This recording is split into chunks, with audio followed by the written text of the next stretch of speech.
करता है। फिर मैंने डिसाइड किया कि मैं मेरठ आके उसकी फैमिली से मिलूंगी और इसीलिए मैं यहाँ आई। लेकिन उसकी फैमिली ने उल्टा मुझे ये बेइज्जत किया और धक्के मार के घर से बाहर निकाला है मुझे। ये महेश कहाँ रहता है? आनंद नगर।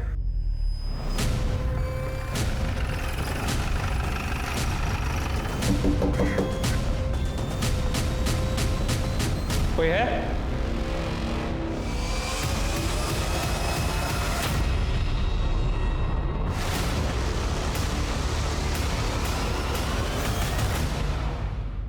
कहते हैं कि एक इंसान को उसकी बातचीत, चाल चलन, रहन सहन आदि से पहचाना जा सकता है आसानी से, लेकिन कई बार हम अपनी आसपास की घटनाओं से इतना प्रभावित हो जाते हैं कि अपना विपरीत रूप दिखाने लगते हैं और कई बार लोग इसी रूप को असली रूप समझ बैठते हैं और ऐसी गलती कर बैठते हैं जिससे सुधार पाना मुश्किल हो जाता है।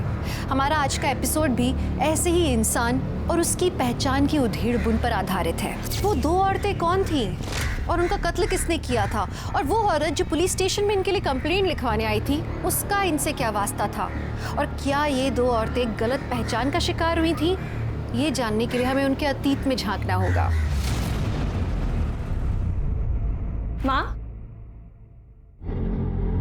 जी, वाह दीदी,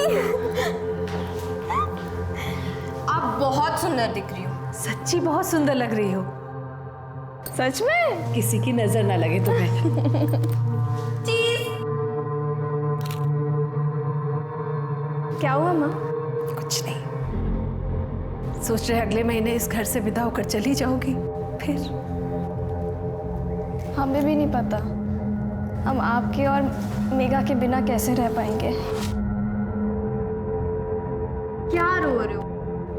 हमें तो इस दिन का इंतजार था कि आपके सारे कपड़े हमारे हो जाएंगे। देखो माँ, उससे हमारे कपड़े इतनी बड़ी बड़ी हो गई हो, ऐसे कौन फोटो लेता है? हम कितने बेकार दिखेंगे। इसी का तो मजा है दीदी। अभी ये देखो माँ, प्रीति तुम तो। ओहो, चीजू का फोन। अब हम उन्हें बता देंगे कि आप हमें परेशान करिए। फोन दे दो उसे। हेलो, अरे हेलो जीजू, हेलो। माँ हम आते हैं। हेलो, देखो ना माँ। क्या कर रही हो मेघा? वो भी तो परेशान करती है ना। चली जाएगी तो रोगी उसके बिना, समझी? हाँ। अरे कहाँ जा रही हो तुम? सुधा आंटी के घर पढ़ने। कहीं नहीं जाना है तुमको, चुपचाप बैठकर पढ़ो यहीं।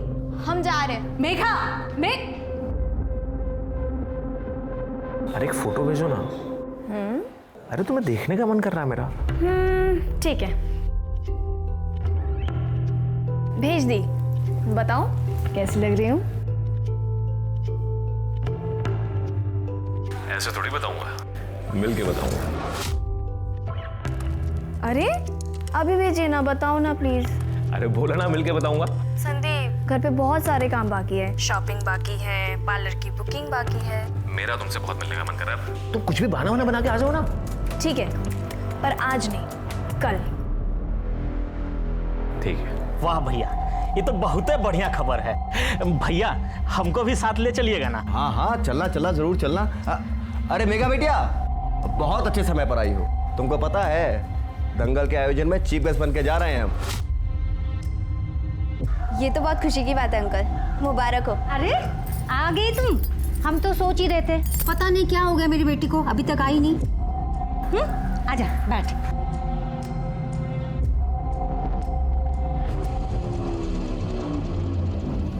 फिर से आलू की सब्जी? कोई दूसरी सब्जी बनानी नहीं आती है क्या? हमको कोई शौक नहीं है आलू की सब्जी बनाने की।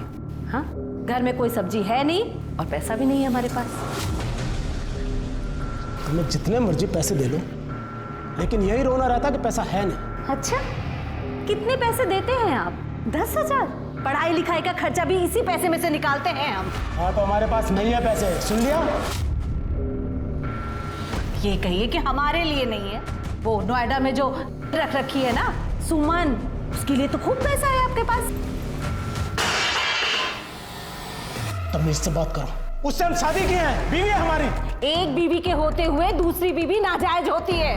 इतने तो पढ़े लिखे हैं आप, इतना तो जान। छोड़िए आपको, हम कह रहे हैं छोड़ो। तेरी जुबान बहुत चलने लगी है। छोड़ दीजिए। बहुत चलने लगी है। छोड़िए उन्हें, छोड़िए।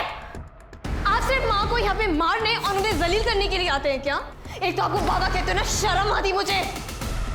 आप प्लीज यहाँ से चले जाइए। बहुत जुबान चल रही है तेरी। तू भी अपनी माँ के नक्शे कदम पर चल रही है क्या? अरे हमें कोई शौक नहीं है आने का। अपनी माँ से बोल के तलाक के कागजों पर दस्तखत करते चले जाएंगे यहाँ से। अपने जीते जी हम तलाक नहीं देंगे। सुन लीजिए, आप आपको जो करना है कर लीजिए। तू हाँ बेटी एक जैसे हो गए सब।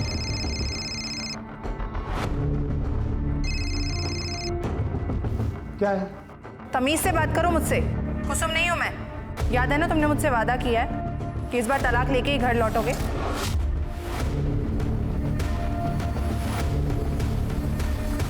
अब मेरी 4 1 2 3 नहीं। मेघा चलो, खाना तैयार है। मेघा ने खाना खा लिया और वैसे भी जो खाना तुम उसे देती हो वो उसके हेल्थ के लिए बिल्कुल अच्छी नहीं है। हैं? क्या बोली तुम? हाँ, अब तुम हमको सिखाओगी कि बच्चा कैसे पाला जाता है? हाँ? अरे तुम्हें तो यहाँ तक भी नहीं पता कि बढ़ती बच्चे को कैसे पालना चाहिए, कैसा खाना खिलाना चाहिए। कितनी दुबली हो गई हमारी बेटी। हमारी बेटी क्या होता है? आराम से। मेघा हमारी बेटी है और हमारी ही रहेगी। और हाँ, अपनी हैसियत के हिसाब से इसकी परवरिश जैसी भी कर रहे हैं अच्छी कर रहे हैं। आप लोगों को टेंशन लेने की कोई जरूरत नहीं है। देखा है हमने प्रीति को, इसलिए कह रहे हैं मेघा को हमें गोद लेने दो। तुम उसकी अच्छी परवरिश नहीं कर सकती हो। 15 साल से हम तुमको बोल रहे हैं। दोबारा इस घर में कदम रखा ना तो टांगे तोड़ देंगे तुम्हारी। समझी? हाँ, समझी? आराम से। बताते हैं तुमको। हाँ?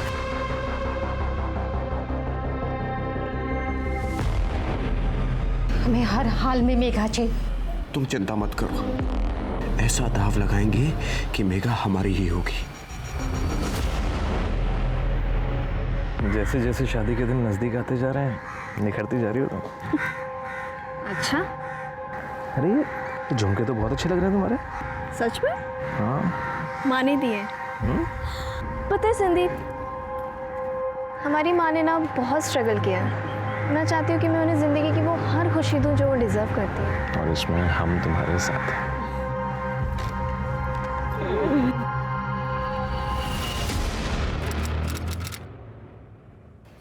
तलाक पेपर पे साइन कर दो, इसी में सबकी भलाई है।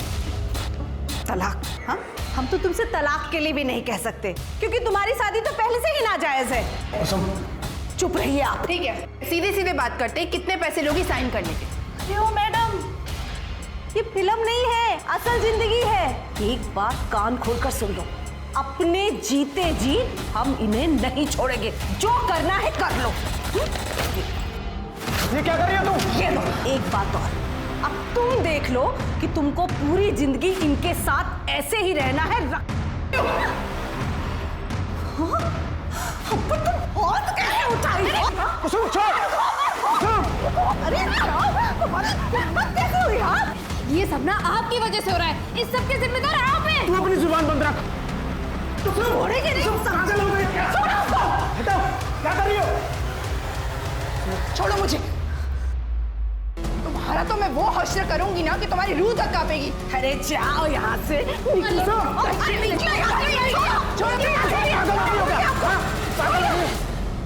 चल हट।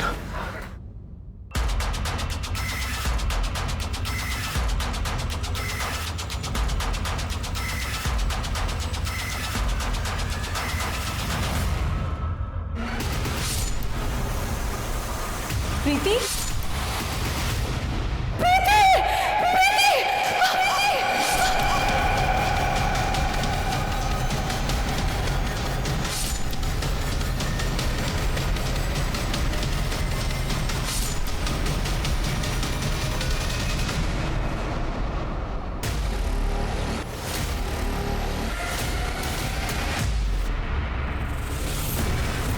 चेक करो जिंदा है क्या? सर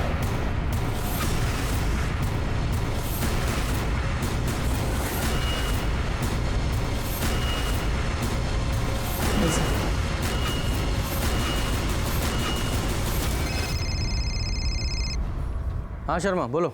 यहाँ महेश के घर पे 2 लाशें मिली हैं। क्या? फॉरेंसिक टीम को बुलाओ, कार्रवाई शुरू करो, मैं पहुंचता हूँ। जी सर, पूरे घर को अच्छे से चेक करो। मैं पड़ोसी से बात करता हूँ। मुक्ता चलो।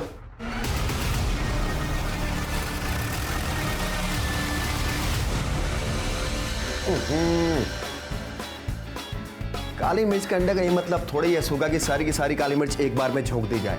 अरे भाई, मिर्च सिर्फ इतनी ही होनी चाहिए कि आदमी जो है 2 से 3 दर्जन अंडे एक बार में दबा के खाए और नहीं तकलीफ भी ना हो, समझे?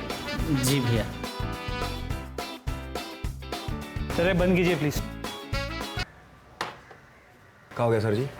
आपके पड़ोसी महेश प्रजापति, उनके घर में 2 औरतों की लाश मिली। क्या? देखा?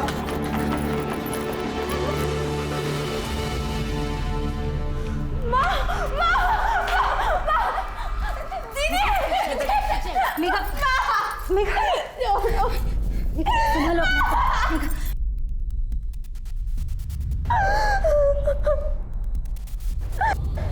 प्रीति, प्रीति, कुसुम, बेटा।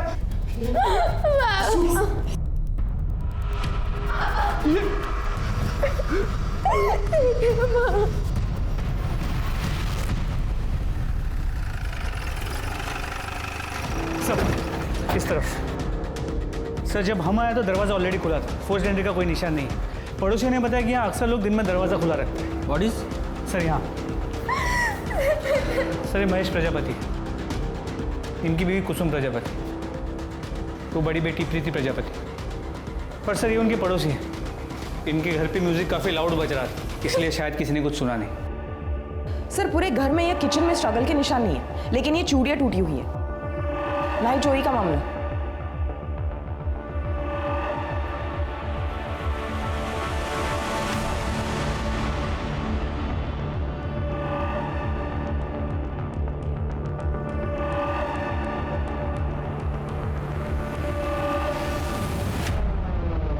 घाव से तो ऐसा नहीं लग रहा कि चाकू से मारा गया है, ऐसा लग रहा है किसी नुकीली चीज से गोदा गया है। मर्डर वेपन मिला? नहीं सर। शर्मा, बॉडीज को पोस्टमार्टम के लिए भेजो। फॉरेंसिक को बोलो कि पूरे घर से फिंगरप्रिंट्स उठाएं। जी सर।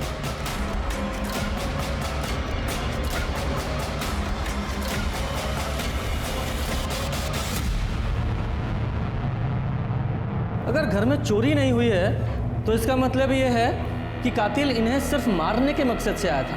मतलब कातिल कोई जान पहचान वाला ही था। अगर वो अजनबी होता तो यहाँ मेन डोर पे ही हमला करता। या ऐसा भी तो हो सकता है कि वो कातिल दरवाजा खुला देख के पहले ही दबे पांव अंदर छुप कर बैठ गया हो और मौका देखकर किचन में हमला किया हो। खैर, घर में और कौन कौन है? सब सिर्फ महेश और उसकी छोटी बेटी मेघा बचे। महेश को बुलाओ। सर। संग्राम में सुधा की कुसुम से बहस हुई थी अभी कुछ दिन पहले। और कहाँ चाहिए तुमको, बोलो। हाँ, कहाँ चाहिए पैसा? 5 लाख रुपए के साथ 1 बीघा जमीन भी ले लो, लेकिन लेको मेघा को हमें दे दो। अरे तो बहुत ज्यादा पैसा है ना तुम्हारे पास, तो उसी पैसे से अपना इलाज करा लो ताकि माँ बन सको। और अगर उसके बाद भी नहीं बन पा रही हो ना, तो उन्हीं पैसे से अपने दिमाग का इलाज करा लो। क्या कहा तुमने? शर्म नहीं आई? एक औरत होकर इतनी घटिया बात करती हो। हम मेघा की जिंदगी बनाना चाहते हैं। ये हमारी जिंदगी ये बनाएगी, हमारी कैसे तुम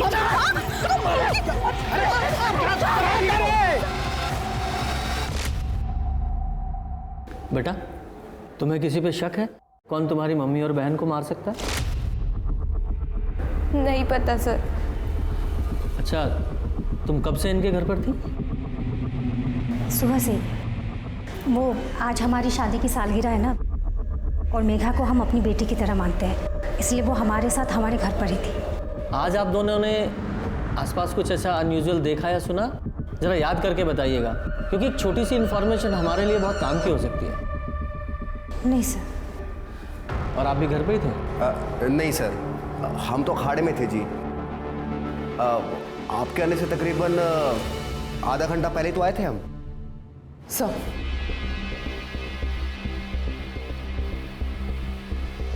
स्मिता, मेघा को लेके जाओ। चलो बेटा। तो मेघा को लेकर आप दोनों की कुसुम से लड़ाई हुई थी? नहीं सर, वो पड़ोसियों में थोड़ी बहुत नोक-झोंक सर, कुसुम अब नहीं रही, उसके बारे में कुछ कहना नहीं चाहते हैं। और वैसे भी इस घर की हालत देख रहे हैं आप, मेघा की परवरिश तक ठीक से नहीं हो पा रही थी। मेघा को हम गोद लेना चाहते थे, उसे एक अच्छी ज़िंदगी देना चाहते थे। इसमें गलत क्या है? और रही बात लड़ाई की, लड़ाई होने का मतलब ये नहीं कि हमने उसे मारा है, यही सच है। ये आपके ऊपर है, अगर आपको मानना है तो मानो, नहीं तो शक करना तो आप लोगों की आदत है। सर ये सुबह कुछ ज़्यादा ही नहीं बोल रही है क्या? हाँ, कई लोगों की होती है फितरत इस टाइप की। लेकिन सर ऐसे सर इन्होंने सुमन के घर किसी को आते हुए देखा था। किसको आते देखा? सर महेश के भाई सुरेश को देखा था मैं उसके घर पे जाते हुए। और वो वापस कब गया? सर पता नहीं, मैंने दोपहर में दुकान बंद की, फिर वो कब निकला मुझे पता नहीं। वो रहता कहाँ? ये पास वाले मोहल्ले में। क्या खून हो गया? क्यों? तू गया था ना सुबह कुसुम के घर, तुझे नहीं पता? हाँ हम गए थे वहाँ, लेकिन सर हमने कुछ नहीं किया है। जब हम वहाँ से निकले थे तो वो लोग बिल्कुल ठीक थे, एकदम सही सलामत। क्या तुम फिर से उससे मिलने गए थे? तुमने कसम खाई थी ना कि तुम उस कुसुम से मिलने नहीं जाओगे। कुछ पूछ रही हूँ मैं। मतलब इस आदमी का चक्कर उस कुसुम के साथ चल रहा है। अरे हमने इसे बहुत रोकने की कोशिश की, लेकिन इन्होंने हमारी कोई बात नहीं मानी। हमारे पति से ना दूर रहना, वरना हम पूरी दुनिया को बता देंगे कि इस चेहरे के पीछे ना एक गंदी औरत है। हमने तो उस कुसुम को उसके बच्चों के सामने जलील किया था। अरे इनका तो अपनी बीवी से मन भर गया है ना, तभी तो गए थे बेशर्मों की तरह उस कुसुम के पास। ये क्या हुआ है मुझे? नहीं कुछ नहीं सर। दिखाओ। ये चोट कैसे लगी? कांच लग गया था सर। कांच की चूड़ी है ना? नहीं सर, ऐसा कुछ नहीं है, घर पे ही। जरा से थाने लेके चलो। सर हमने कुछ नहीं किया सर। वो तो थाने चल के पता चलेगा क्या किया है।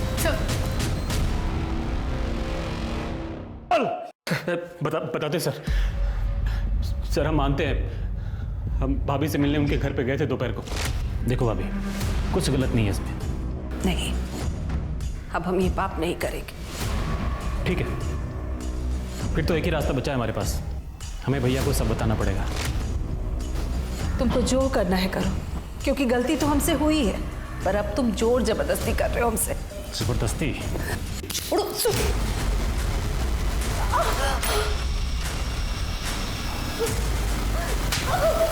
मुंह तोड़ दूंगा तुम्हारा। छोड़ो मुझे, छोड़ दो मुझे, मन भर गया मुझसे। छोड़ दो मुझे। चाचा जी छोड़िए नहीं। चाचा जी आप जाइए यहाँ से। इसके पहले चाचिया मेरी माँ को कुछ उल्टा सीधा बोले।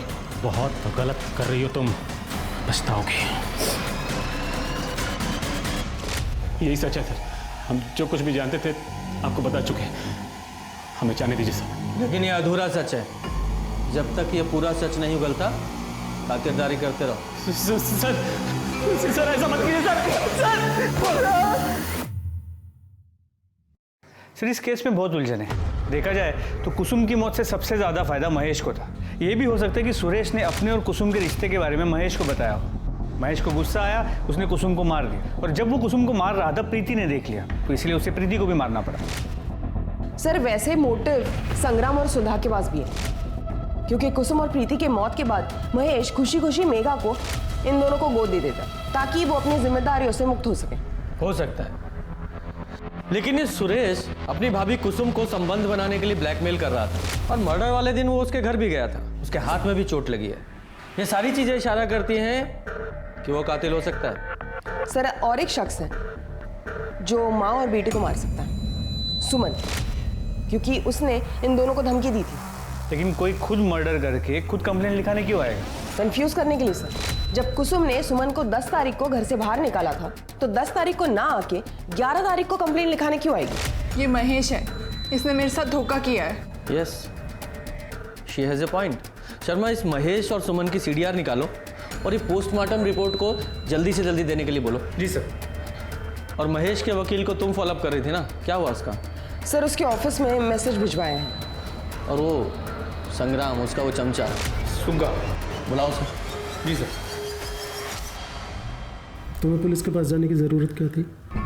हम तो रास्ता निकाल ही रहे थे ना। तुम तो चुप ही करो। तुम इस लायक होते ना तो मुझे बीच में पढ़ने की ज़रूरत ही नहीं होती। पर अब क्या फ़र्क पड़ता है इन बातों का, मुझे जो चाहिए था वो तो मुझे मिल गया।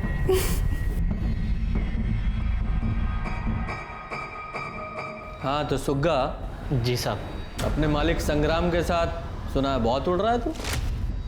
नहीं साहब। देख, सच बोलेगा तो बचा रहेगा, अगर झूठ बोला पर गाड़ देंगे तेरे। ठीक है साहब। तो ये बता, एक कुसुम और प्रीति के मर्डर में संग्राम सिंह का कितना हाथ है? साहब हमें नहीं पता साहब, लेकिन संग्राम दादा किसी का मर्डर नहीं कर सकते साहब। और सुधा? साहब वो जुबान की तेज़ हैं, लेकिन वो भी किसी को नहीं मार सकती साहब। वो तो हम पता लगा ही लेंगे कि किसने मारा है, लेकिन मुझे पता चला कि तूने झूठ बोला है, तेरा वो हाल करूंगा कि तू सोच नहीं सकता। सर कुसुम और प्रीति की पोस्टमार्टम रिपोर्ट। दोनों को दोपहर 3:30 से 4:30 के बीच मारा गया है। लोहे की किसी नुकीली चीज से वार किया गया है। प्रीति को 5 बार तो कुसुम को 6 बार स्टैप किया गया है। और रेप? सर रेप या कोई सेक्सुअल एक्टिविटी नहीं हुई है। इसका मतलब कातिल सिर्फ और सिर्फ मारने के मकसद से आया था, और जिस तरह से मारा गया काफी गुस्से में था। लेकिन वो किसे मारने आया था, कुसुम को या प्रीति को? वो मर्डर वेपन कौन सा है? सर सीडी और लोकेशन रिपोर्ट के हिसाब से और एडवोकेट शुक्ला ने कंफर्म किया कि महेश उनसे मिलने 3 से 4 बजे के बीच गया था। सुमन और महेश के कॉल रिकॉर्ड्स, जिसमें महेश के कॉल रिकॉर्ड्स में कुछ भी सस्पिशियस नहीं मिला, लेकिन सुमन के कॉल रिकॉर्ड्स में बिहार के 2 हिस्ट्री शीटर के नंबर मिले हैं। एक है भोलू और दूसरा है साजिद। ये भोलू और साजिद दोनों की फोन लोकेशंस निकालो, देखो कहाँ है ये, और सुमन को अरेस्ट करो।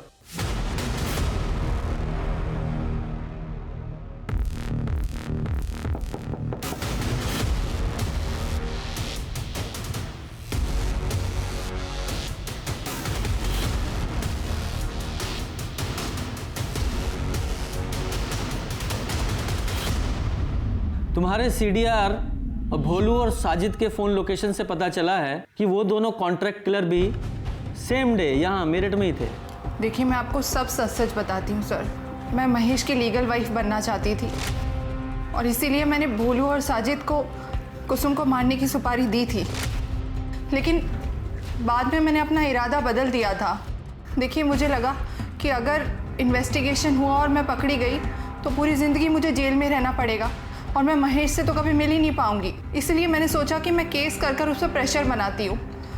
मैं आपके पास पुलिस कंप्लेंट भी लिखाने आई थी, और इसके बावजूद भी अगर वो कुसुम को तलाक नहीं देता तो मैं केस वापस लेने के नाम पर नोएडा वाला घर अपने नाम करा लेती। देखिए, इतना तो मेरा हक बनता है ना सर। तुम्हारा पुलिस में कंप्लेन करना और उन कॉन्ट्रैक्ट किलर का यहाँ मेरठ में मौजूद होना, टाइमिंग इतनी अच्छी है ना कि तुम्हारी बातों पर यकीन करने का दिल ही नहीं कर रहा है। जब तक सच्चाई पता नहीं लग जाती आप कस्टडी में रहेंगे। सर मेरी बात पे यकीन कीजिए, मैंने बिल्कुल भी झूठ नहीं बोल रही हूँ सर। मैंने कुछ नहीं किया, मैंने किसी को नहीं मारा। थोड़ा सा खा लो कुछ। छोटी माँ, अब सब खत्म हो गया। बेटा ऐसा नहीं बोलते, हम हैं ना, हम हैं तुम्हारे साथ। हमारे होते हुए तुम्हें किसी चीज की चिंता नहीं करनी चाहिए। शर्मा, ये भोलू और साजिद का क्या हुआ? सर खोज जारी है। पर मुझे एक बात खटक रही है, ये सुमन के पास कुसुम को मारने का मोटिव था, और उसने उन कॉन्ट्रैक्ट किलर को उसकी सुपारी भी दी थी। लेकिन ये प्रीति का क्या? उसे क्यों मारा गया? उसकी शादी होने वाली थी, कहीं ऐसा तो नहीं कि उसके किसी पुराने आशिक ने या फिर एक तरफा प्यार करने वाले ने कांड किया हो? मुमकिन है सर। प्रीति की सीडीआर और उसकी फ़ोन लोकेशंस निकालो, और हाँ, उसके मंगेतर से भी बात करो। सर तब तक हम महेश और मेघा से बात करके आते हैं। चलो। जी सर। प्रीति और उसकी माँ को कौन मार सकता है? तुम्हें किसी पे कोई शक है? कोई पुराना आशिक या कोई वन साइडेड अफेयर? सर प्रीति का मुझसे पहले कोई बॉयफ्रेंड नहीं था, और सर जहाँ तक उसकी फैमिली को जानता हूँ मैं, उनका भी कोई दुश्मन नहीं था सर। 11 तारीख को तुम कहाँ थे? जब हम इन्वेस्टिगेशन के लिए वहाँ आए थे तुम हमें मिले नहीं। सर मुझे ना देर शाम को पता चला, और जब मैं वहाँ गया तो वहाँ कोई नहीं था। हम मौका वारदात से गए थे, शहर छोड़ के नहीं। तुम चाहते तो हमें पुलिस स्टेशन आके मिल सकते थे। कुछ छुपा तो नहीं रहे हो? मैं क्या छुपाऊंगा सर, मैं तो खुद टूट चुका हूँ सर। जब तक ये केस सॉल्व नहीं होता शहर छोड़ के मत जाना। सर हमें इस बारे में कोई जानकारी नहीं है। हम ज़्यादातर समय नोएडा में ही रहते हैं। और आपको कुछ पता है बेटा? नहीं सर, हमें भी नहीं पता। प्रीति दीदी माँ से ही अपनी बातें शेयर करती थी और हमारी इस बारे में कोई बात नहीं हुई है। कोई और ऐसा हो जो मेघा, मेघा चल, तेरे लिए हलवा बनाया है। माफ़ कीजिएगा सर, इसके एग्ज़ाम से उसे पढ़ना भी। चल चल जा बेटा। ठंडा हो जाएगा तो तुझे बिल्कुल पसंद नहीं।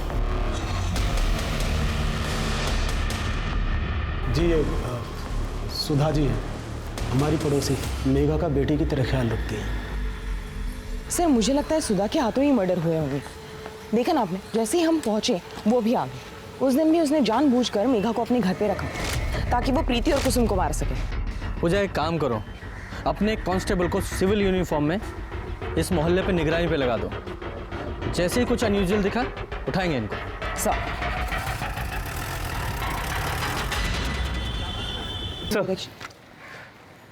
प्रीति की सीडीआर और लोकेशन रिकॉर्ड्स से इससे कुछ ज़्यादा इन्फॉर्मेशन हाथ नहीं लगी। ज़्यादातर कॉल सिर्फ एक नंबर पे हुए हैं, उसके बॉयफ्रेंड संदीप के नंबर पे। और जैसे संदीप ने बताया था, उसके किसी एक्स बॉयफ्रेंड या वन साइडेड लवर का कोई कनेक्शन सामने नहीं आया। इस भोलू और साजिद को जल्द से जल्द पकड़ना होगा। आपको जान से मारने की क्या जरूरत थी? अभी का तो फिर भी समझ में आता है, बेचारी प्रीति ने क्या बिगाड़ा था आपका? तेरा दिमाग खराब हो गया है क्या? मैं उन्हें क्यों मारूंगा भला? तू तो बहुत शरीफ है ना, जो अपने भाई की गैर मौजूदगी में अपनी भाभी के साथ गुलछर्रे उड़ाता था और जब दिल भर गया तो उसका खून कर दिया। लेकिन मेरी बच्ची ने क्या बिगाड़ा था तेरा? उसे क्यों मारा तूने? मैंने किसी को नहीं मारा है।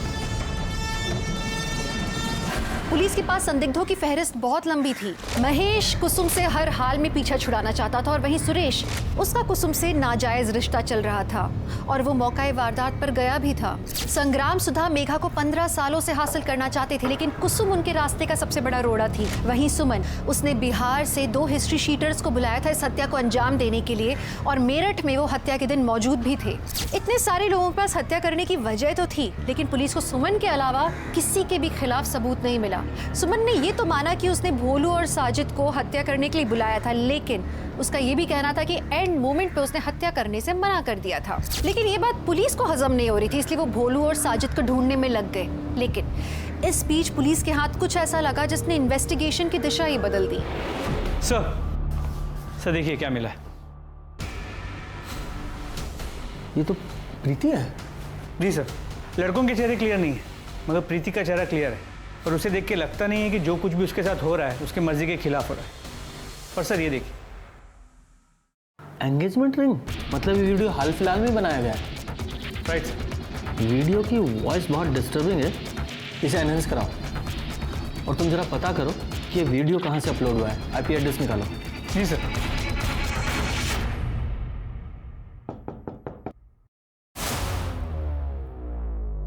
जी बोलिए। पंकज यहीं रहता है? हाँ, मैं पंकज की मम्मी हूँ। जरा बुलाइए उसे। वो तो अपने दोस्तों के साथ दिल्ली गया हुआ है। कब गया? ये कुछ 11 अक्टूबर को। आपके बेटे ने एक लड़की का अश्लील वीडियो अपलोड किया है। क्या? ऐसा नहीं हो सकता। कंप्यूटर जब्त कर लो और जिन दोस्तों के साथ तो दिल्ली के उनकी डिटेल्स दीजिए मुझे। सर पंकज के कंप्यूटर में कोई और अश्लील वीडियो नहीं मिला और उसका फोन अभी भी स्विच ऑफ है। यानी कि उसे पता था कि हम उस तक पहुंचने की कोशिश जरूर करेंगे, इसीलिए सब कुछ डिलीट किया और गायब हो गया। तोड़ो उसे। सर हमने उस अश्लील क्लिप के ऑडियो को एनहांस किया, ये सुनिए। यार ये संदीप बार-बार कॉल क्यों कर रहा है? संदीप सर मेरी बात तो सुन लीजिए सर एक बार प्लीज। अरे मैंने नहीं मारा सर उसे, सच बोल रहा हूँ, मैंने नहीं मारा सर। वो सुभाष ने मारा होगा सर। कौन सुभाष? सुभाष पांडे सर, सुभाष पांडे दोस्त है सर मेरा। अभी कुछ दिन पहले सर 1 लाख रुपए उधार लिए थे उससे और टाइम पे वापस नहीं दे पाया सर मैं। तो फिर सर वो सुभाष ने ना एक प्लान बनाया सर, और जब मैं प्रीति के साथ सर पार्क में बैठा था ना सर, तो वो वहाँ आया सर। आज फिल्म देखने चलो। चलते हैं ना, काफी दिन हो गए। चलो रास लीला करने के लिए यहाँ तेरे पास पैसे और हमारा पैसा चुकाने के लिए तेरे पास पैसे नहीं है। भाई हम तुम्हारा पैसा लौटा देंगे, बता रहे हैं हम। कुछ दिन का मोहलत दे दो भाई मेरी बात भाई मेरी मुझसे छोड़ दिया। संदीप, संदीप, सुनिए सुनिए, आप ही हमारे चुपके रख लीजिए। ये बाकी के जो भी पैसे हम बाद में दे देंगे हम आपके। प्लीज उन्हें माफ कर दीजिए प्लीज। संदीप, संदीप, तुझसे तो मुझे कुछ और ही चाहिए। नहीं, नहीं, छोड़ो मुझे, छोड़ो मुझे, नहीं, नहीं। सर मुझे लगा इसके बाद ये चैप्टर यहीं खत्म हो जाएगा, पर ये सुभाष का एक दिन वापस से फोन आया मेरे पास। उसने मुझे बताया कि सर सुभाष का और प्रीति का इसके किसी दोस्त पंकज ने एक वीडियो बना लिया है और अब ये पंकज प्रीति का फायदा उठाना चाहता है, नहीं तो वो वीडियो वायरल कर देगा वो। सर मैंने उसे मना किया कि भाई मत कर ये सब, लेकिन उसने उसके बाद सर फिर मुझे पैसों का लालच दिया सर, तो फिर मैंने प्रीति से बात की सर। अरे हमसे नहीं हो पाएगा, ऐसा लग रहा है कि हम अपनी जान दे दे। हम समझते हैं तुम्हारी हालत, पर तुम सोचो ना, अगर वीडियो रिलीज हो गया तो अपनी माँ और बहन के बारे में सोचा तुमने? वो तो जीते जी मर जाएंगे ना। प्रीति, देखो मैं हूं ना तुम्हारे साथ।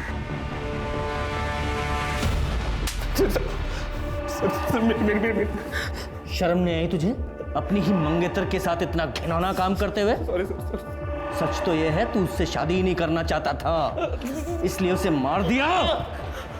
प्रीति को मारते हुए तुझे उसकी माँ कुसुम ने देख लिया तो तूने उसे भी मार दिया। सर मैंने नहीं मारा सर किसी को, मैं कितनी बार बताऊं सर, जो सस्ता बोल दिया आपको सर। हमने कुछ नहीं किया sir. Sir sir sir Sandeep मेरे पैसे नहीं लौटा रहा था, तो हमने संदीप से पैसे के बदले प्रीति के साथ एंजॉय करने की बात कही और वो मान भी गया, लेकिन तभी पंकज ने वीडियो बना लिया और उसके बाद प्रीति हम दोनों को एक साथ देखकर शॉक हो गई थी। ये सब तुम्हारा प्लान था ना? देखो ऐसा है, संदीप को पता चलेगा तो तुम्हें छोड़ेगा नहीं। ये सब उसी का किया हुआ प्लान था। पहली बार बेहोश नहीं हुआ था, बेहोशी का नाटक कर रहा था।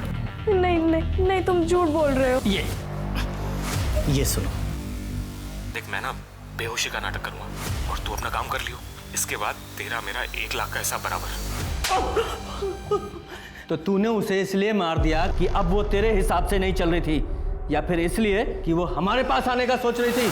ऐसा कुछ नहीं है सर, मेरा यकीन कीजिए, हमने किसी को नहीं मारा। जरूर पंकज ने मारा होगा, वो बहुत सनकी आदमी है सर। तोड़ते रहो इसे। हमने कुछ नहीं किया सर।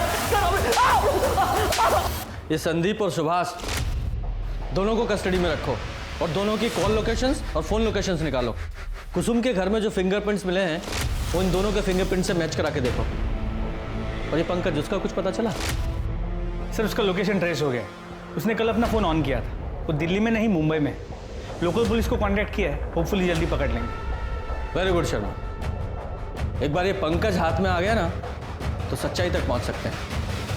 भरोसा और समर्पण किसी भी रिश्ते की नींव होते हैं। प्रीति संदीप के लिए समर्पित थी, लेकिन संदीप ने प्रीति के भरोसे का फायदा उठाया और उसे घिनौने दलदल में धकेल दिया। सो पुलिस की फहरिस्त में प्रीति का मंगेतर संदीप, उसका दोस्त सुभाष और पंकज का नाम जुड़ चुका था। संदीप और सुभाष तो गिरफ्तार हो चुके थे, पुलिस उनसे सच उगलवाने में लगी थी, लेकिन पंकज अभी तक पुलिस की गिरफ्त से बाहर था। लेकिन एक कामयाबी पुलिस के हाथ लगी, उनके हाथ भोलू और साजिद लग गए। सुमन ने कबूल किया है कि उसने तुम दोनों को कुसुम को मारने की सुपारी दी थी और तुम दोनों ने कुसुम और प्रीति दोनों को मार दिया। नहीं नहीं नहीं साहब, हमने मारा नहीं साहब, वो औरत झूठ बोल रही है साहब। फिलहाल तो हमें कुसुम को मारने की सुपारी मिली थी साहब, फिर मैडम ने यह भी कहा था कि कॉन्ट्रैक्ट कैंसिल कर दो, लेकिन हमने पहले ही बताया था हमारे धंधे में पैसे वापस नहीं होते, तो उन्होंने हमें पैसे दे दिए साहब। कहानी अच्छी है तुम्हारी, चलो देखते हैं कि थोड़ी और मार खाने के बाद तुम्हारी सच्चाई बदलती है वही रहती है। थोड़ा जरा साहब नहीं साहब, साहब सुनो साहब, साहब साहब नहीं साहब।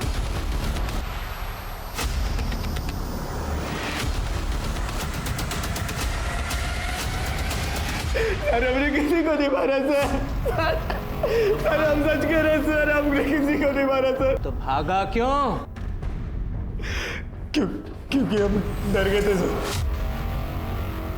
हमें लगा था कि मेघा ने हमारा नाम ले लिया तो हम फंस जाएंगे सर। मेघा? मेघा तेरा नाम क्यों लगी? क्योंकि हमने उसके साथ बदतमीजी की थी। कब? सर 11 अक्टूबर को। देखो, इस जंजाल से निकलने का तुम्हारे पास एक ही तरीका है, तुम्हारी छोटी बहन मेघा, उससे हमें एक बार मिलवा दो। हमारी बहन के नजदीक भी मत जाना, क्योंकि अगर तुमने ऐसा किया ना तो इस बार हम पक्का पुलिस के पास चले जाएंगे, समझे तुम? इसलिए गुस्से में आके हमने प्रीति का MMS अपलोड कर दिया सर। और फिर हाथ मत लगाओ, अगली बार परेशान करने की कोशिश की ना तो हम पुलिस में कंप्लेंट कर देंगे। अरे सुनो, तुम हमारी बात कितने दिनों से। छोड़ो हमें। अरे छोड़ो। हम डर गए थे सर, हमें लगा मेघा ने अगर घर वालों को या आपको हमारे बारे में बता दिया तो, इसलिए हम घर छोड़ के भाग गए थे सर। लेकिन हमने किसी को मारा नहीं है सर। सर पूरा सच उगलवाओ। सर नहीं सर, हमने किसी को नहीं मारा सर। बेटा, तुम्हारे साथ किसी ने बदतमीजी करने की कोशिश की थी? देखो बेटा, झूठ मत बोलना, क्योंकि जिसने बदतमीजी की थी उसने खुद हमारे सामने कबूला है। हाँ। तो ये बात तुमने पहले क्यों नहीं बताई? डर गई होगी, समाज में लोग तरह तरह की बातें करते हैं, भूल गई। आप समझदार हैं ना, तो फिर हमारे काम में दखलंदाजी क्यों कर रही हैं आप? हमने उससे पूछा है ना, आपको जवाब देने की क्या ज़रूरत है? अगर नेक्स्ट टाइम आपने ऐसा किया, आपको अरेस्ट करके थाने लेके जाऊंगा, वहीं पूछताछ करूंगा मैं। शांत बैठिए आप। बोलो बेटा। हम डर गए थे, समाज में लोग तरह तरह की बातें बनाते, हम भूल गए।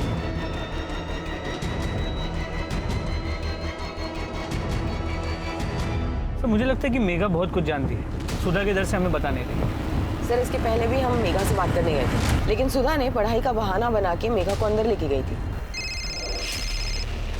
हेलो, ठीक है। तो सुभाष, संदीप, पंकज, भोलू, साजिद, किसी के भी फिंगरप्रिंट्स मैच नहीं होते। अगर इनमें से किसी ने नहीं मारा तो फिर और कौन हो सकता है? राम राम संग्राम। अरे राम राम चाचा जी, राम राम राम राम। भाई क्या बात है, आजकल अखाड़े नहीं जा रहे हो? चाचा जी क्या बताएं, ससुरा घुटने में थोड़ी चोट लगी हुई है, इसलिए 10-12 दिनों से अखाड़े जा नहीं पा रहे, लेकिन जल्दी जाना शुरू करेंगे अखाड़े। इन सब के पास कुसुम और प्रीति को मारने का मोटिव तो था, लेकिन हमारे पास इनके खिलाफ कोई पुख्ता सबूत नहीं है।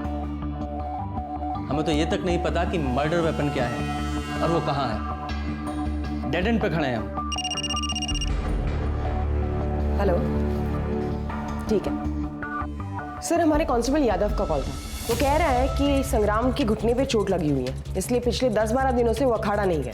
इसका मतलब है वो हमसे झूठ कह रहा था कि 11 अक्टूबर को वो अखाड़ा गया था। और आप भी घर पे ही थे? नहीं सर, हम तो अखाड़े में थे जी। मतलब ये फैमिली कुछ छुपा रही है। याद है ना, जब इस फैमिली से हमने पूछा था वो मेघा के खरीदने वाली बात, तो ये सुधा तो कॉन्फिडेंट थी, लेकिन ये संग्राम नहीं। लेकिन सिर्फ शक के बिना पर, बिना सबूत के हम कुछ नहीं कर सकते। पूछताछ करने के लिए हमें इसे अरेस्ट करना पड़ेगा। लेकिन सर, किस बिना पर? फेक चार्जेस लगाते हैं, लेकिन हम उसे 24 घंटे से ज़्यादा कस्टडी में नहीं रख सकते। शर्मा, आज फ्राइडे है ना? जी सर। आज इसे अरेस्ट करो।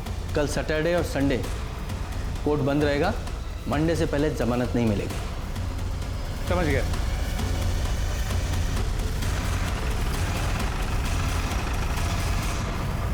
संग्राम जी, सुना है आप नशा करते हैं, घर में नशे का सामान भी रखते हैं? नहीं सर, ऐसा कुछ भी नहीं है, ये सब गलत है। बड़े अंडे खाए जा रहे हैं। सुना है नशा करने वालों को भूख बहुत लगती है। एक खुराक है हमारी सर। घर की तलाशी लो। अरे अरे रुकिए आप ऐसे कैसे जा सकते हैं? घर का कोना कोना चेक करिए जल्दी।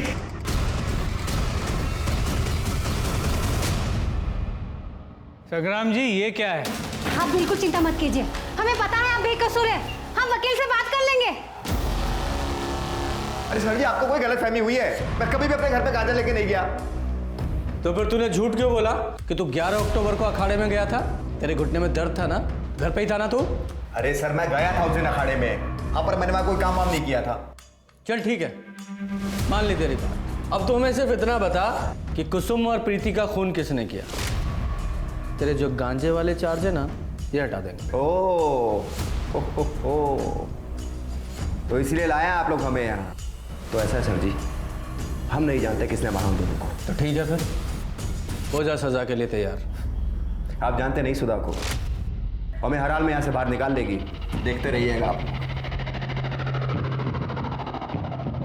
ऐसा है पहलवान, देख आज है शुक्रवार और शनिवार और इतवार रहती है कोर्ट बंद। सोमवार से पहले तेरी जमानत नहीं होने वाली। अब 3 दिन तू यहीं रहेगा। अब सोच ले, अपनी हड्डियां तुड़वाएगा या सच बताएगा?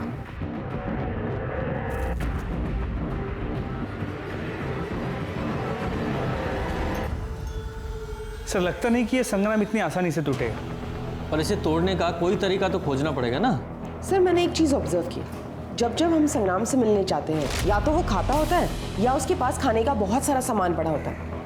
तो पहलवान लोग तो ऐसे ही होते हैं। हाँ लेकिन शर्मा, इसका मतलब ये भी है कि उसे दिन में कई बार खाने की आदत है और आदमी की आदत ही उसकी कमज़ोरी होती है और हमें उसकी इस कमज़ोरी का ही फ़ायदा उठाना है और उसे हथियार बनाना है। इस संग्राम का खाना बंद कर दो, भूखा रहेगा, अपने आप टूटेगा और सारी सच्चाई उगलेगा। सर अब तक मुंह नहीं खोल रहा। तो क्या करें, कोई इलाज ढूंढना पड़ेगा इसका, अदरवाइज। संग्राम जी के लिए खाना लाए। क्या हम अपने पति से मिल सकते हैं? जी नहीं, आप उनसे नहीं मिल सकती। टिफिन यहीं छोड़ दीजिए, हम दे देंगे। सर आपके हाथ में तो अधिकार है उन्हें बेल पे छोड़ने के लिए, तो फिर किस लिए उन्हें परेशान कर रहे हैं? हम परेशान नहीं कर रहे हैं और ना ही बेल पे छोड़ने का अधिकार हमारे पास है, वो कोर्ट के पास है। उन्हें बेल वहीं से मिलेगी। लेकिन सर मंडे तक हम कुछ नहीं कर सकते। देखिए वो तो हम भी कुछ नहीं कर सकते, सॉरी। आप जाइए, टिफिन दे देंगे। हाँ पूजा, जरा वो CDR की फाइल निकाल। आ जाओ भाई शर्मा। पूजा, आज खाना यहीं खाते हैं, यहीं मंगा ले। जी सर। गुप्ता, खाना यही लेके आओ। सर बहुत दिनों बाद घर का खाना। वाह। स्मिता जी प्लेट्स। हाँ ये भी है। क्या है? एक मिनट, ये तो हमारे घर का टिफिन है ना? Chicken lollipop. अरे वाह, अंडे। वाह, पुलाव तो बहुत टेस्टी लग रहा है। खुशबू देखिए। अरे खाना हमारे घर से आया है, हमारे लिए। लेकिन खा तो हम रहे हैं। हाँ तुम भी खा सकते हो, सिर्फ ये बता दो खून किसने किए? पुलाव ना पुलाव। वाह, उसमें भरपूर प्रोटीन।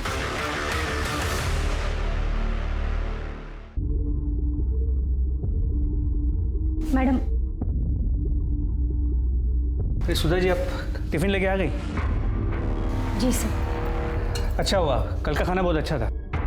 ऐसे संग्राम जी ने कहा। सर वो उनसे एक बार मिल पाते तो। नहीं, हम टिफिन दे देंगे। आप जाइए, आप नहीं मिल सकते।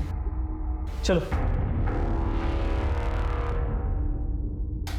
वाह वाह वाह, आज फिर चिकन। बाबा वैसे संग्राम जी, आपकी बीवी खाना बहुत अच्छा बनाती है। अरे भाई जल्दी, आज क्या है आज? Sir chicken biryani, chicken curry और ये दाल मखनी। एक काम करो शर्मा। हाँ। अरे पहलवान के घर से खाना आया है, 2 दिन हो गए, कुछ खाया नहीं है। थोड़ा सा भाई को भी दो। ये लो पहलवान, खा लो, घर का खाना है। बस इतना सा? अरे नहीं खाना मैं। सर लगता नहीं कि संग्राम कुछ बताने वाला है, या फिर ये भी मुमकिन है उसे सच में कुछ पता ना हो। सिर्फ आज रात का डिनर बचा है। कल सुबह नाश्ते के साथ सुधा बेल के पेपर्स भी ले आएगी। शर्मा एक आखिरी दाव चल के देखें?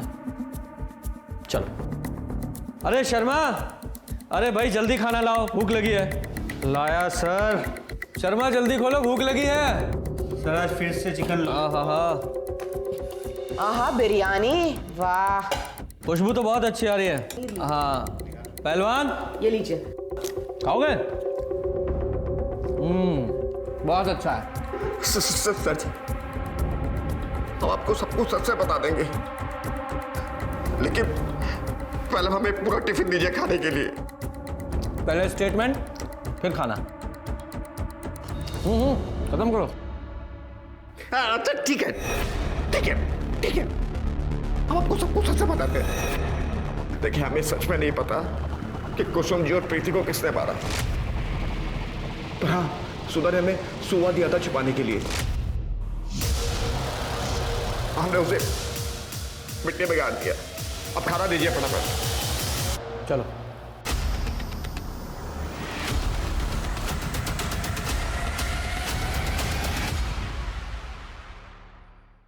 अब बचने का कोई चांस नहीं है। हमें मर्डर वेपन मिल चुका है। अब बहुत जल्द ही फॉरेंसिक को उस पर से फिंगरप्रिंट्स भी मिल जाएंगे। सर, हमने कुछ नहीं किया। हमने मारा है उन दोनों को। हमारी माँ बिल्कुल अच्छी नहीं थी। उनका सुरेश चाचा के साथ नाजायज संबंध था। जब बाबा घर पे नहीं होते थे तो सुरेश चाचा, बाबा ने हमें बताया था कि वो इसीलिए माँ से तलाक लेना चाहते हैं और हमें सुधा आंटी के घर बहुत अच्छा लगता था, इसलिए हम वहीं रहते थे। फिर अचानक पंकज ने हमारा पीछा करना शुरू किया। हमने उसे नजरअंदाज किया और एक दिन पंकज ने हमें प्रीति दीदी का एक वीडियो दिखाया। पंकज ने कहा कि दीदी ने वो काम पे पैसे लिए थे। हमारा खून खौल गया। और अरे क्या हुआ? कुछ चाहिए तुम्हें? हमने तुम्हारा वीडियो देखा। किसने भेजा तुम्हें? उससे क्या फर्क पड़ता है? उस वीडियो में आप ही हो ना? देख मेघा, जैसा तुम समझ रही हो ना वैसा कुछ भी नहीं है। तुम्हें नहीं पता कि हमारे साथ क्या क्या हुआ है। दीदी, आप उस वीडियो में अपनी मर्जी से थी और तो आपने उस वीडियो के पैसे लिए। शी दीदी, हमें ना आप पे शर्म आती है। आप भी हमारी माँ की तरह कैरेक्टरलेस बन गई है। मेघा, तुम्हारी इतनी हिम्मत कैसे हुई माँ के बारे में ऐसा बोलने की? आइंदा माँ के बारे में ऐसा मत बोलना, नहीं तो हम तुम्हारा मुंह तोड़ देंगे।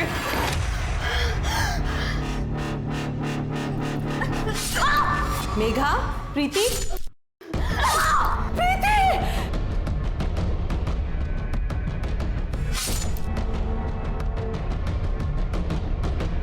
मेघा, हमने कपड़ों को जला दिया और संग्राम जी को सुबह छुपाने के लिए कह दिया। तुम्हारी माँ और तुम्हारी बहन दोनों ब्लैकमेल हो रही थी और तुमने बिना सच्चाई जाने अपने परिवार को खत्म कर दिया। तुम्हें उन दोनों को मारने के जुर्म में अरेस्ट किया जाता है और सुधा, तुम्हें दोषी को हेल्प करने और सबूत मिटाने के जुर्म में। कहते हैं हर मुस्कुराता चेहरा खुश नहीं होता, वैसे ही हर आंसू गम का नहीं होता। इसलिए जो जैसा दिखता है उसे वैसा ही सच नहीं मान लेना चाहिए। जैसे मेघा को अपनी माँ और बहन का असली रूप समझ में नहीं आया और जो रूप सामने आया उसने उसे ही सही समझकर अपनी माँ और बहन की खुद हत्या कर दी। हमारे समाज ने लोगों को समझने के लिए कुछ पैमाने सेट किए हुए हैं, लेकिन ये तो जरूरी नहीं कि हर पैमाना पत्थर की लकीर हो। इसलिए बहुत जरूरी है कि सबको अच्छे से समझें, परखें, उसके बाद निष्कर्ष पर उतरें। और जब बात न्याय जैसी बड़ी चीज की हो तो न्याय तो कानून के हाथ में ही छोड़ देना चाहिए। तो आप सतर्क रहें, सुरक्षित रहें। इसी आशा के साथ मैं दिव्यांका त्रिपाठी दहिया लेती हूँ आपसे विदा। फिर मिलूंगी एक नए केस के साथ। जय हिंद।